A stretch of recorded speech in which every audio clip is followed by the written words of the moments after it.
Шарилын газрын ойр байгаа айлуудад эрт орой цагт заавал нэг юм болох вэ. Өчид шуухар зах байгаа газрын баруухан талд бяцхан өндөрлөг байх бөгөөд төвөн дээр төмөр хайстай хэсэг булш байдаг билээ. Хүмүүс тэдгээ булшийг казакуудын булш гэдгийг. Харин газар үнд орж айлууд хаасаагүй буух болсноос хойш тэр булшнууд ч газрын төлөөх тулааны талбар болж эхэлсэн бөгөөд хэд хэдэн айл тэдгээр булшнуудын заримыг нь газартаа тэгшлээд хашаа гатгаад авсан аж. Наранбат гихчирж тэднээс дутхгүй гээд өнгөрсөн хавар тэнд хашаа хатгсан бөгөөд тэгтээ нэг булшийг ховх татан аваад нүхэн дээр шахуу гэрээ барьчихсан байна. Гэвч тун удалгүй охин нь учир битүүлгээр нас барсан тул аргагүй ихэнд тэндээс нүжээ. Тэднийг яагаад нүүх болсон талаар тэр хавийн хүмүүс янз янзын зүйл ярьдагч Наранбатын эгч нь энэ талаар надад доорх зүйлийг ярьсан юм. Манай дүүгийнх хоёр хүүхэдтэй айл байсан л да. Гэхдээ өөрөнгөх хашаагүй айлын хашаа хөслөөд явдаг байсан. Сүүлдээ хүүхдүүд нь ч сургууль соёлд орох болоод байн нүүх аргагүй болсон. Нүүх тоолонд нь хүүхдийн сургууль холдоод эсвэл шилжүүлж таарад их хэцүү байсан л да. Тиймээс өөрийн гисэн хашаатай болоё гэж ярих болсон. Гэвч хашаа байшин авах мөнгөгүй болохоор дэнжи мянгад байдаг тэр газарт буухаар болсон юм. Урд өмнө нь хүмүүс тэнд шарил байдаг гэд айсан чи газар хувьчлагдсанаас хойш айлууд буучсан байсан. Тэгээд ийм тийм юм яриаггүй болохоор манай дүү тэнд бууя гэж шийдсэн.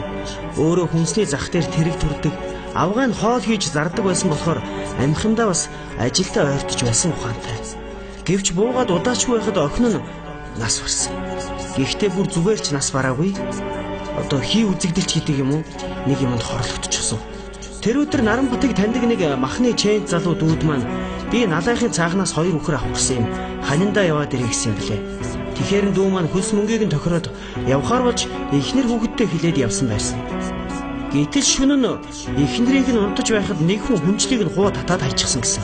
Сочоод өндийгөө тарсан чинь толгоогоо цагаан ямаар боосон цагаан хувцастай хүн орных нь зогсож байсан гэсэн.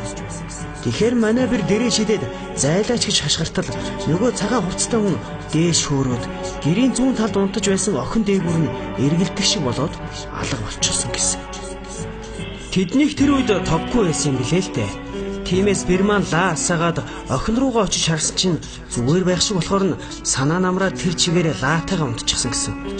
Тэгээд өглөө нь босоод цайгаан чанаж байтал охиных нь биеэр дүүрэн юм туурчихсан амьсгалж чадахгүй амтэн хэвтэж байсан гэсэн.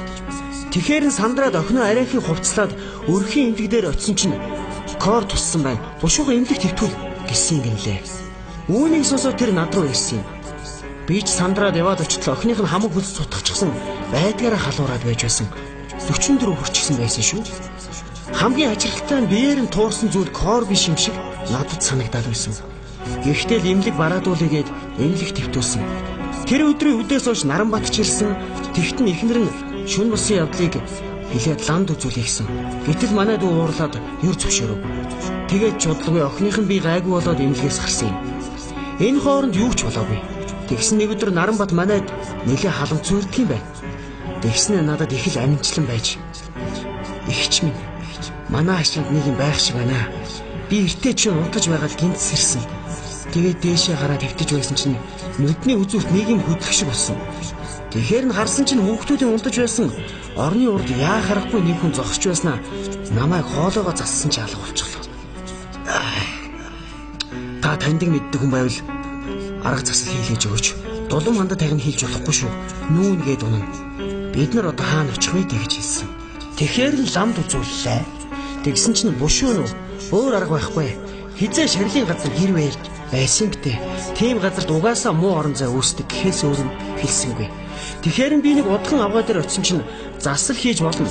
Гэхдээ 200 мянгаас найш хөвдөө хүүхэ гэлээ. Ингээд яа харахгүй болсон.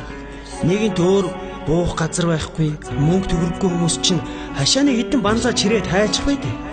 Гэхдээ лимэлт ч юм уу ямар нэгэн газар нүүсэн бол өдөөд охин нь амьд байх байсан л да.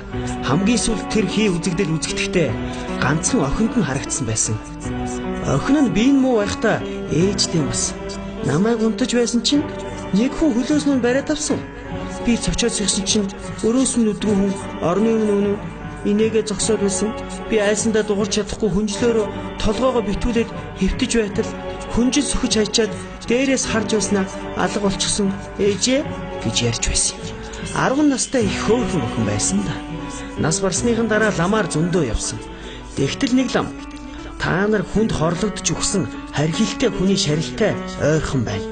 Тэр хүн их өш хонзон зангидж өгснээс танаахыг оролдоод байгаа юм. Хурдан нөө өөр хүний амийг чавна гэсэн. Тиймээс ун хумгүй нүсэн. Хүнд сэжиг цээр байх хэрэгтэй юм байлаа шүү. Тэгдэггүй бол болохгүй мөлий. Шарилын газрын ойр байгаад айлуудад эрт өрөө хизээ нэгэн цагт заавал нэг юм болох вэ. Манай нэг найзынх 70 давхрын шарилын ойролцоо байдаг юм. Гэтэл эртээд оюутан хүүхэд нь хичээлээсээ орой ирж яваад тасгар биетээр өцгөн үнтэй таарсан гэмлээ. Удалгүй хөөрхий хүнд зодуулаад нас орчихсан. Бас л хий үзэгдэл байсан. Бас нэг хүүхэд нь одоо сэтгэл заслын эмчилгээ хийх гэж байгаа гэсэн юм билээ. Эрдэнэ дотод амьдарч байгаа та бүхэн шинэ газар авахтаа шарилаас холхон л байгаарай та. Үхэл